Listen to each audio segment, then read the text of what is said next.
is as a result of the failure of the United Nations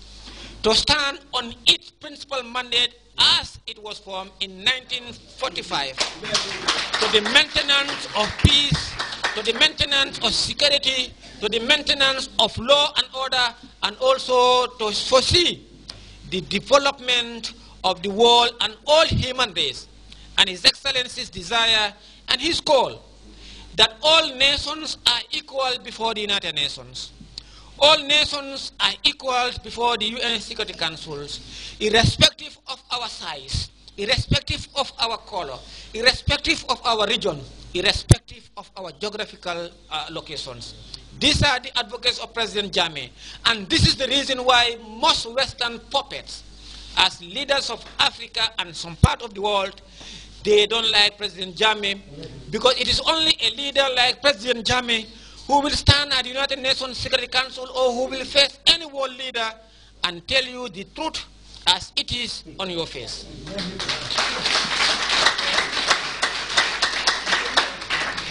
Now, it is President Jammeh's right, and it is the right of us Africans to have a permanent members of the United Nations Security Council. He advanced many reasons. How many resolutions in favor of peace and stability in the world are blocked at the United Nations by so-called veto powers of the Security Council? Any resolutions that is in the interest of peace, that the so-called 5 permanent members will not have access to loot their oil resources in any country, they will block those resolutions. The so-called world powers, we have seen in Iraq, we have seen in Syria. President Jammeh continued to call on the barbaric government of Israel to abandon the continuous killing of the innocent people of Palestinians, hiding behind the name of religion, and to continue to terrorize the people of Palestinians as because they are Muslims. And that the greatest terrorists on earth is the Israelis. The greatest terrorists on earth is the Israelis. But today, if you are a Muslim, if you are a devout follower of Muslims and the teaching of Allah and the Holy Quran and Muhammad sallallahu alaihi wasallam, you are labeled as terrorists. But Ariel Sharon, Benjamin Netanyahu, Sri Livni, and others, they continue to kill and expand their settlement, the legitimate right of the people of Palestine. And President Jammeh called for a 2-state solution and for the aspirations of the people of Palestine to be given access to their land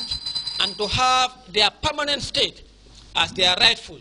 and for all Muslims to be able to have access to the mosque, Al-Aqsa Mosque in Israel, for us to go and pay homage and pilgrimage as indicated in our religion, Islam. This is what President Jammeh is saying, and they are calling him as a dictator, as an anti-West. He is not. President Jammeh represents a beacon of hope not only for this country, and not only for Africa, but the world in general.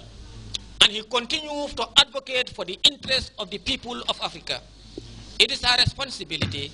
as Gambians and as Africans to support President Jammeh and to call on the United Nations for them to act on it. And he said at the 68th General Assembly that the Gambia and his country support the declarations for Africa to be equally represented at the Security Council. Or if not, the African Union as a bloc should form a unified and a formidable bloc. On that note, I want to thank you. I rest my case. Honorable Babage Sonko and Mr. Pierre Minte will come and dwell in Mandinka and Wolof. And we will also give the opportunity for all of us. But we will circulate the books to you. And I want to urge all the youth leaders, women leaders, council of elders, councillors of the Kanifi municipal councils to organize meetings at your various wards and the alcalos at your various jurisdictions to sensitize Gambians about these important books and the importance of the messages contained in, and for the people to know the British have not done anything Thank you very much, Honorable Alhaji Sidi Njai. Badingol miniano neko wolle be GRTS jube ka nyintembola. Seta donc kal mume be kontong a kal aljayi fana. Hani sa donc kam badingol min be ma be ta jang kal tentu kal jayi ale wato min ta kana ma be na bi banta ba programme o nyinto. Sanyin donc be minkela mbe Honorable Babu Gay Sonko saimbe Mike Dila Wolla ka tandal la ko drong na bi bantaba mbe KMC Janneto Honorable Babu Gay Sonko sain drong se kumo nyintui bulu kumo sutiande na drong be kontondiro for la Lord Mayor of the KMC Alaji Yankuba Koli anala deputy anin councilor sol mumbewe KMC ndebe to fono ba nim ko councilor drong ngabe male mulbe no jang ani haneka bi mulbe councilor yalla ngalbe kontom tijante mbe kumo sutiyandi lale alaji sidie mum fo lefta kole sutiyandi manniga kangoto nanna tango alaji perminte bina sura kangoto afana ya faram fansa kendeke ay buko mun karanja nale ajube buku fulale bijang ay be faram fansa le wala min ko buku folo ako angale tubabol ila tilimbali amaralo munte yakijang imantara num fenna jam fo kan dete kan tora kan na fengol sunya kan force to ni kukela ka do ko ke mun satine tolni la bankole ta nyatu abe tata ta nyimbuko biamuta wala buku fulanya wala nyindi ko ka fa mu ye Commonwealth mbe ngalonde na ako a million reason to leave the Commonwealth mbe na du no fana konole muni atina president jamme la hakil nyima koto Gambia boda Commonwealth bari buko akumatita dami wala mbenga lonko komanto dunya banku nyaton kol betata bengola America e ka fo bengo mu yeko di 68th session of the General Assembly of the United Nations banku nyaton kol donne bentaje bari banku nyaton ko ka wati le di lebe diamula yi nyong banku nyaton ko le wato minna ngani ndol bela diamo moyle bari kabri president jamme tanata wo keda diamu nyon tangolti ba president jamme be diamula wato minna ama mo nya ko no jube ame nya ko no jube ko be nyim fola pride ni some se fendi na ngake na poto kono ay to nyale fo mu yalla ko atene ala na la kila tema wolem to nyati dum to nyale kam mu anama dingo fasa alo taw to nyale kam wol ko no ko mo sutiyandi ako dunya be kafo mu kafo mu yalla ko mulla yakaro ba kam bake woto wo yakaro ma nyanja nyanna fola nyanta bankol be kanyandila banku kana fisa bankuti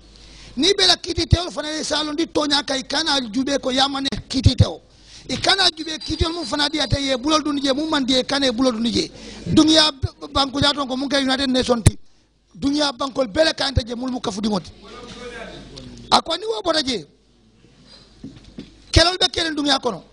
kelo o kele nin dunya kono ni United Nations ina nyanto ya kenu nyama anyanta bannal wala manyan sotola bari se banku baje ay tilimbali abake banku ndingola fente fo ate fe wo banku ndingo fenne bola banko kam yalla ka telefita la masoro no ase fitno kurkuru wala banko kan fitno wulta atena ko la fengol sunya e kamul sunya baba ke jama tulolom ani ku ko tangol president jammela dia motata wol kan ko wol mu kulete mu yalla ko hala ma dingo kendo fo ngo manya ne mila ni bela banko kan nyaton ko yalla ya kayro mu ngane la banko e nyanta o kala kin wala ngane la nyom banko li bawo hala ma wala muti hala ma dingo mayti banite kayro ngane la banko e banko do bi ko ka korole ngane wala ni manta ambe ambeta nyonya korobi na ben fo ngole kan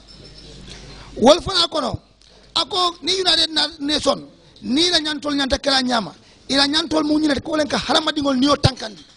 ibe tankandi nya nyanta fitnol le stop le kana so fitnol ke bantambili molni fitnol nyato fitnol kana so bawo ka tubabol fon ka fanya prevention before is better than cure ka ke fan tankani wala fisara jaraloti bay ni wo manke fo fitnol sorota ina minulo manyan kala nyindi ko kari nyol le fara nyimbangu kari fo chemical weapon le fa bang fo e farmers grave le bang ako kana nyini ka munyanta nyini ka wala nyindi ko harama di wala nga kata nge niyo tankani niyo kana bo ngame ni mol niyo mambo ifanya to nyini kala woto wo mu kajalti mu yalon ko ay wo fana di anyong dunya nyaton kolla ko ye bantam bilo ke ni mol ni fitnol tema fitnol kana so do bankol kan ni aje nyimbu ko ni akaran ani ku yaka wara bak president jamme wallahi wolungo ay to nyaale fu dunya nyaton kolli wol ko na ko ni ya jube kenin kela futuo wala musuni musula futuo hani beyangol